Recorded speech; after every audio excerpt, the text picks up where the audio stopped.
મિત્રો હવે આ ચેપ્ટરની અંદર સમતલમાં ગતિ જે ટાઇટલ છે એના ઉપર આપણું ધ્યાન કેન્દ્રિત કરીશું. એટલે હવે ગતિનો પ્રારંભ થાય છે.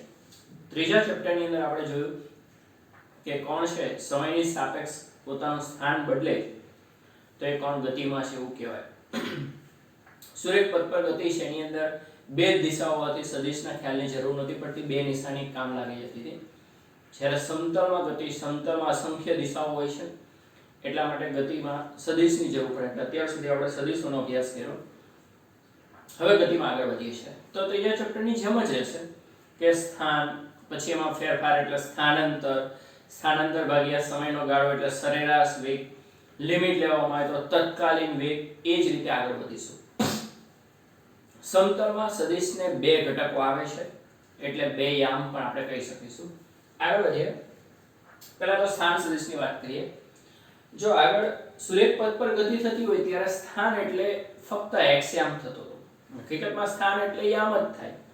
સુરેખ પથ પર ગતિ હોય તો સ્થાન એટલે માત્ર x યામ, x અક્ષ હોય સુરેખ પથ તરીકે. તો સમતલમાં ગતિ થતી હોય ત્યારે સ્થાન યામ એટલે બે યામ થશે, x યામ ને y યામ. અહીંયા દર્શાવેલ છે xy સમતલમાં કોણ ગતિ કરે છે. કોણ P બિંદુ પાસે છે અને ઉગમ બિંદુ સાથે જોડતો સદિશ એટલે એનો સ્થાન સદિશ r કહેવાય. આ એનો x યામ છે, એનો y યામ છે. સદિશ સ્વરૂપે લખવું હોય તો x અક્ષની દિશામાં એકમ સદિશ i કેરેટ છે, એવી જ રીતે અહીંયા j કેરેટ છે. તો સ્થાન સદિશ r એટલે x i caret plus y j caret થશે. આ આપણે જાણીએ છીએ. હવે આગળ વધીએ. ખરેખર આ આકૃતિની અંદર કોણ xy સમતલમાં ગતિ કરે છે. ને xy સમતલમાં ગતિ કરે એટલે દેખતી વસ્તુ છે કે એનો વક્ર સુરેખ તો નહીં જ હોય. તો આકૃતિમાં કોણનો વક્ર ગતિપથ દર્શાવ્યો છે. સમતલમાં ગતિ કરે છે એટલે કોણ વક્ર માર્ગે ગતિ કરતો દર્શાવ્યો છે. ધારો કે t સમયે કોણ P બિંદુ પર છે જેનો સ્થાન સદિશ r છે અને એના યામ છે x ને y. કોણ ગતિ કરીને આગળ વધે છે અને t' સમયે કોણ P' બિંદુ પર પહોંચે છે. t' સમયે P' બિંદુ પર પહોંચે છે ત્યારે એનો સ્થાન સદિશ છે r' થાય છે. કે ત્યારે સ્થાન સદિશ r' છે. r' ના યામ શું હશે? તો r' ના x યામ ધારો કે x' હશે અને y યામ ધારો કે y' હશે. તો સમયનો ગાળો કેટલો થયો? ડેલ્ટા t એટલે t' - t. આટલો સમયનો ગાળો છે. એમાં સ્થાનમાં કેટલો ફેરફાર થયો એનું સ્થાનાંતર કહેવાશે. ડેલ્ટા r સદિશ સ્થાનાંતર એટલે સ્થાનમાં ફેરફાર, ને ફેરફાર એટલે અંતિમ માઈનસ પ્રારંભિક. અંતિમ સ્થાન r' છે, પ્રારંભિક સ્થાન r છે એટલે r' - r. r' એટલે શું આવે તો કે x' i caret plus y' j caret minus r એટલે શું આવે તો કે x i caret plus y j caret.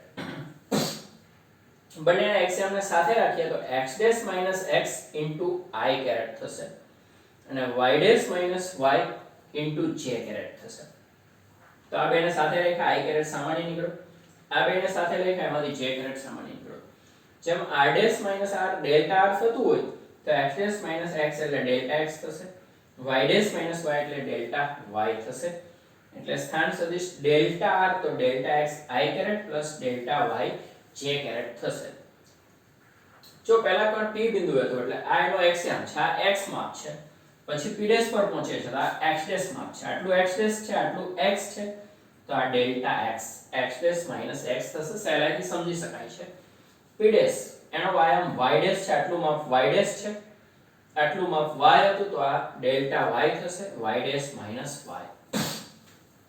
હવે સ્થાનાંતર તો મળી ગયું. સ્થાનાંતર અને તે માટે લાગતા સમયગાળાના ગુણોત્તરને સરેરાશ વેગ કહેવામાં આવે છે.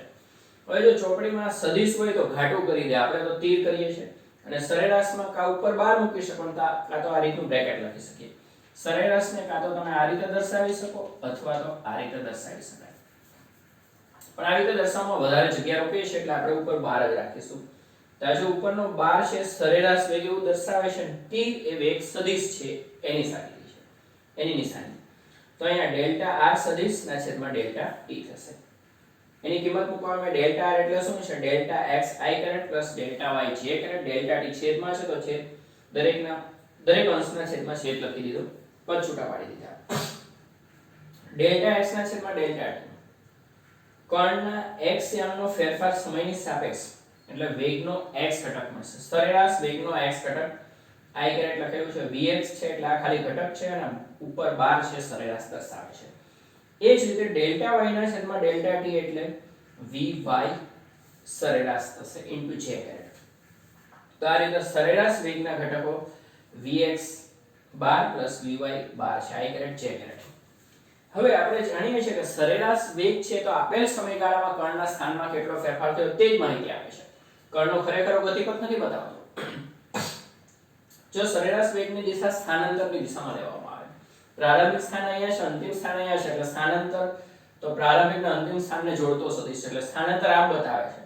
તો સરેરાશ વેગની દિશા આમ થશે. જ્યારે ખરેખર કણ ગતિ કરીને અહીંથી આમ જાય છે, જ્યારે સરેરાશ વેગ તો સીધું જ આમ બતાવી દે છે. એટલે સરેરાશ વેગ પરથી કણના ખરેખર ગતિપથની માહિતી મળી શકતી નથી. તો એના માટે શું જોઈએ? આપણે તત્કાલીન વેગ જોઈએ. તત્કાલીન વેગ કઈ રીતે મળશે?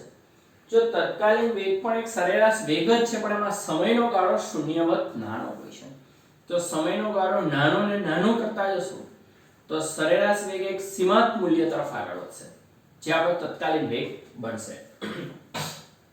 તો એની સમજૂતી આકૃતિની અંદર આપવામાં આવેલી છે. ચાર આકૃતિ એની સમજૂતી માટે છે. ધારો કે t સમય કોણ p બિંદુએ છે અને t1 સમય કોણ p1 બિંદુએ છે, એટલે સમયનો ગાળો ડેલ્ટા t1 થયો. પ્રારંભિક સ્થાન r છે, અંતિમ સ્થાન r1 છે. તો આ સ્થાનાંતર થયું. તો જો સ્થાનાંતર આ રીતે છે, ખરેખર ગતિપથ આ રીતે છે, બંનેમાં ફરક આવે છે એ જોઈ શકાય છે. હવે સમયનો ગાળો નાનો કરો. ડેલ્ટા t1 કરતા આપણે ડેલ્ટા t2 લઈએ. એટલે પ્રારંભિક સમય t છે પણ અંતિમ સમય t2 જે t1 કરતા નાનો હશે. તો સમયનો ગાળો નાનો કરવામાં આવે. ડેલ્ટા t1 કરતા ડેલ્ટા t2 નાનો છે. તો p2 બિંદુ મળે છે જે નજીક હશે p. તો હવે જો સ્થાનાંતર આ છે ને ગતિપથ આ છે, થોડોક જ ફરક રહી ગયો છે. હજી સમયનો ગાળો નાનો કરો. t3 સમય એટલે ગાળો થશે ડેલ્ટા t3. તો ડેલ્ટા t1 કરતા ડેલ્ટા t2 નાનો છે, એના કરતા ડેલ્ટા t3 નાનો છે. તો સમયનો ગાળો નાનો ને નાનો થતો જાય છે. એમ શું થાય છે? સ્થાનાંતર સદિશ છે ખરેખર આ ગતિપથ તરફ ઢળતો જાય છે. બહુ ઓછો ફરક અહીંયા તમને જોવા મળશે. એ તો દેખીતી વસ્તુ આગળના ચેપ્ટરમાં જોયું કે જેટલો મોટો સમયગાળો એમ સરેરાશ વેગ તત્કાલીન વેગમાં બહુ ફરક આવશે. પણ સમયનો ગાળો શૂન્યવત નાનો થશે ત્યારે સરેરાશ વેગ જ તત્કાલીન વેગ બની જશે. જે અહીંયા સમતલમાં ગતિ છે એટલે આકૃતિ સ્વરૂપે પણ સમજી શકાય છે કે સમયનો ગાળો જેમ તમે નાનો ને નાનો કરતા જાવ છો એમ સ્થાનાંતર સદિશ એ ખરેખર આ ગતિપથ તરફ ઢળતો જાય છે. જ્યારે સમયનો ગાળો પૂરતો નાનો થઈ જશે, જેને આપણે કહીએ limit of delta t tends to 0 થશે, ત્યારે p અને p3 કે p4 કે pn જે છેલ્લું બિંદુ હશે એ p સાથે સંપાત થઈ જશે. એટલે આ p1 p2 p3 p ની નજીક આવી રહ્યા છે. જ્યારે સમયનો ગાળો પૂરતો નાનો હશે ત્યારે બે બિંદુ એક જ થઈ જશે. અને ત્યારે સ્થાનાંતરની દિશા એટલે તત્કાલીન વેગની દિશા થઈ જે ખરેખર સ્પર્શકની દિશામાં થશે. અને તમે જે આની દિશાને આગળ લંબાવી શકો છો. તો અત્યારે ફરક છે. જ્યારે આ બે બિંદુ એક જ થઈ જાય છે ત્યારે એમાંથી પસાર થતી રેખા એટલે તત્કાલીન વેગ v ની દિશા થશે અને સ્પર્શકની દિશામાં આવી ગયો હશે. તમે સાહેબ રાખો તત્કાલીન વેગની દિશા કઈ? સરેરાશ વેગની દિશા સ્થાનાંતરની દિશામાં, જે ગતિપથ કરતા જુદી હોઈ શકે છે અથવા એના પરથી ગતિપથની સાચી માહિતી નથી મળતી. જ્યારે તત્કાલીન વેગની દિશા એટલે કે વેગની દિશા ગતિપથ પરના કોઈ પણ બિંદુએ દોરેલા સ્પર્શકની દિશામાં હોય છે. અહીંયા લખેલું નથી પણ યાદ રાખજો, કોઈ પીડીએફ માંથી મળી જશે કે તત્કાલીન વેગની દિશા એટલે કે વેગની દિશા ગતિપથ પરના કોઈ પણ બિંદુએ દોરેલા સ્પર્શકની દિશામાં હોય છે. એટલે સ્પર્શકની દિશા એ તત્કાલીન વેગની દિશા છે ને એના પરથી કણના ખરેખર ગતિપથ તરફ જ આપણે આગળ વધી શકીએ છીએ. તો તત્કાલીન વેગ મેળવવા માટે શું કરવું પડશે? લિમિટ. તો જેવી લિમિટ લેશો એટલે સરેરાશનું ચિહ્ન નીકળી જશે. તત્કાલીન વેગ સદિશ એટલે તીર તો રહેશે. લિમિટ લગાડ્યું આ જ પદને લિમિટ લગાડો એટલે ડેલ્ટાનું dt આગળના ચેપ્ટરમાં આપણે જાણીએ છીએ dr/dt. પણ આપણે વેગ સદિશ છે, સમતલમાં ગતિ છે એટલે એના બે ઘટકો પણ જોઈએ છે. તો વેગના ઘટકો જોઈતા હોય તો સ્થાનના ઘટકો એટલે કે યામની જરૂર પડે. તો આના પરથી આ તો આવી જાય છે, પાછા અહીંયા આવીએ છે. ડેલ્ટા r ના સ્થાને હું આ કિંમત મૂકીશ ડેલ્ટા x ડેલ્ટા y. તો આ જે ડેલ્ટા r છે એના સ્થાને આ કિંમત મૂકવામાં આવી x ને y વાળી. એમાં પણ ડેલ્ટા t દરેકના છેદમાં છે અને લિમિટ પણ દરેકને લગાડવામાં આવશે. એ સ્ટેપ અલગથી લખી શકો પણ અહીંયા જગ્યાનો ભાવ આપણે લખ્યું નથી. તો તો લિમિટ લગાડો તો આને પણ લિમિટ લાગશે અને આને પણ લિમિટ લાગશે. જ્યાં પણ લિમિટ લાગે ત્યાં ડેલ્ટા નું શું થઈ જાય? d થઈ જાય. તો ડેલ્ટા x ના છેદમાં ડેલ્ટા t એટલે dx/dt થશે. ડેલ્ટા y ના છેદમાં ડેલ્ટા t એટલે dy/dt થશે. તો આ તત્કાલીન વેગનો x યામ છે, આ તત્કાલીન વેગનો y યામ છે. એટલે જ્યાં dx/dt એટલે vx છે અને dy/dt એટલે vy છે. એવી જ રીતે ડેલ્ટા x ના છેદમાં ડેલ્ટા t એટલે આ થતું હતું vx બાર. ડેલ્ટા y ના છેદમાં ડેલ્ટા t એટલે vy બાર થતું હતું. પણ ડેલ્ટા હોય ત્યારે સરેરાશ આવે અને d હોય ત્યારે તત્કાલીન આવે છે. તો આ રીતે સદિશ b મળી ગયો. હવે આપણે જાણીએ છીએ આગળ સદિશ a. તો ax i caret plus ay j caret. તો સદિશનું મૂલ્ય કઈ રીતે મળતું હતું? તો કે વર્ગમૂળની અંદર ઘટકોના વર્ગોનો સરવાળો x square plus ay square. તો વેગ સદિશનું મૂલ્ય શોધવું હોય તો એના ઘટકો જ છે. વર્ગમૂળની અંદર vx square plus vy square થશે. સમતલમાં ગતિ છે, અવકાશમાં ગતિ હોય ત્રિપરિમાણમાં તો ત્રણ ઘટક આવે. અહીંયા પ્લસ vz k કેરેટ પણ આવે. ત્યાં વર્ગમૂળમાં પ્લસ vz નો વર્ગ પણ લખવો પડે. તો તત્કાલીન વેગનું મૂલ્ય મળી ગયું. તત્કાલીન વેગની દિશા શોધવી હોય તો tan θ y ઘટકના છેદમાં x ઘટક. તો θ બરાબર tan ઇન્વર્સ vy ના છેદમાં vx. અહીંયા થિયરીમાં આપણે આવી રીતે લખીએ પણ હકીકતમાં દાખલાની અંદર આવું લખવાની જરૂર નથી હોતી. આનું સાદુરૂપ આપી નેચરલ tan માં જોઈને ખૂણો θ સીધો લખી દેવામાં આવે. 30 અંશ વગેરે મિનિટ જે આવે. તો આ રીતે તત્કાલીન વેગ સમજી શકાય છે. તો સ્થાન સદિશ એટલે x ને y આમ ધરાવે છે. આકૃતિમાં xy સમતલમાં કર્ણનો વક્ર ગતિપથ દર્શાવ્યો છે. t સમયે કર્ણ p બિંદુએ છે ત્યારેનો સ્થાન સદિશ r છે. x i caret plus y j caret. t dash સમયે કર્ણ p ડેશ પર પહોંચે છે ત્યારેનો સ્થાન સદિશ r ડેશ છે. x dash i caret plus y dash j caret. તો સમયનો ગાળો ડેલ્ટા t છે. t dash minus t. તો સ્થાનાંતર સ્થાનમાં કેટલો ફેરફાર થયો? ડેલ્ટા r સદિશ એટલે r ડેશ માઈનસ r થશે. એની કિંમત મૂકવામાં આવી. x ડેશ માઈનસ x એટલે delta x, y dash minus y એટલે ડેલ્ટા y. તો આ રીતે ડેલ્ટા r મળી ગયો. સ્થાનાંતર અને તે માટે લાગતા સમયગાળાના ગુણોત્તરને સરેરાશ વેગ કહેવામાં આવે છે. એની કિંમત મૂકી તો આ વેગનો x ઘટક સરેરાશ વેગનો અને સરેરાશ વેગનો y ઘટક થઈ ગયા.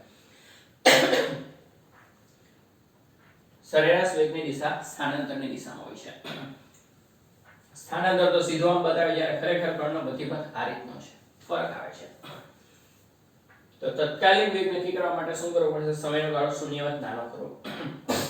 તો આ જ વસ્તુ અહીંયા લઈ લીધી. સમયનો ગાળો થોડોક નાનો કર્યો એટલે આ p1 બિંદુ p2 બનીને અહીંયા આવ્યું. એટલે થોડો ફરક રહ્યો. હજી સમયનો ગાળો નાનો કર્યો એટલે p2 બિંદુ હજી વધારે નજીક આવ્યું p3 બનીને. તો ડેલ્ટા t3. તો આના કરતા સમય નાનો છે, એના કરતા આ નાનો છે. જેમ સમયનો ગાળો નાનો કરો છો એમાં p1 p2 p3 p ની નજીક આવતા જાય છે. અને જ્યારે પૂરતો નાનો શૂન્યવત નાનો થઈ જાય છે ને ત્યારે આ જે બિંદુઓ છે a અને p બિંદુ એક થઈ જાય છે. તો એમાંથી પસાર થતી રેખા એટલે p બિંદુએ સ્પર્શક થશે અને તત્કાલીન વેગની દિશા બતાવે છે. ગતિપથ પરના કોઈ પણ બિંદુએ વેગની દિશા તે બિંદુએ દોરેલા સ્પર્શકની દિશામાં આવે છે. અને સ્પર્શક પરથી ખબર પડે જે તે બિંદુએ સ્પર્શક દોરતા જાય એટલે ગતિપથ નક્કી થતો જાય છે. તો સરેરાશ વેગ પરથી તત્કાલીન વેગ લેવા માટે આપણે લિમિટ લીધી. જો ડેલ્ટા r ને લિમિટ લગાડો તો dr/dt થઈ જાય. સ્થાનાંતરનો સમયની સાપેક્ષ વિકલન એટલે તત્કાલીન વેગ થશે. પણ ઘટકો જોઈતા હોય તો ડેલ્ટા r ના સ્થાને delta x i caret plus delta y j caret મૂકવું પડે. ડેલ્ટા t દરેકના છેદમાં આવે, દરેકની લિમિટ લગાડો એટલે ડેલ્ટા d થઈ જાય. dx/dt i caret plus dy/dt j caret.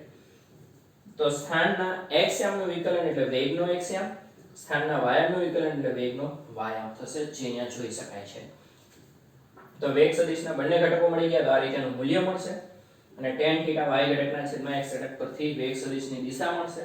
આ θ એટલે x અક્ષની ધન દિશા સાથે વેગ સદિશે બનાવેલો ખૂણો દર્શાવે છે. જો આ સદિશ v છે ને હકીકતમાં આ vx હશે ને આ vy હશે. તો અહીંયા ખૂણો θ બનશે. જે આગળ સદિશ a માટે જે કહાની હતી હવે પછીના જેટલા બી સદિશ છે બધાને લાગુ પડશે. a ને બદલે v લઈ લો તો વેગ થઈ જાય, f લઈ લો તો પ્રવેગ, f લેશો એટલે બળ થઈ જશે, સ્મોલ a લેશો તો પ્રવેગ થઈ જશે, સ્મોલ p લેશો તો વેગમાન થશે. એટલે જે આપણો a હતો ને એ કોઈ અજ્ઞાત સદિશ હતો, નામ નહોતું કાઢ્યું. આને બદલે v લઈ લો તો વેગ સદિશ થઈ જાય, સ્મોલ a લઈ લો તો પ્રવેગ સદિશ થઈ જાય, f લઈ લો તો બળ સદિશ થઈ જાય. બાકીની કહાની જે a ની હતી એ બાકીના સદિશોને લાગુ પડશે.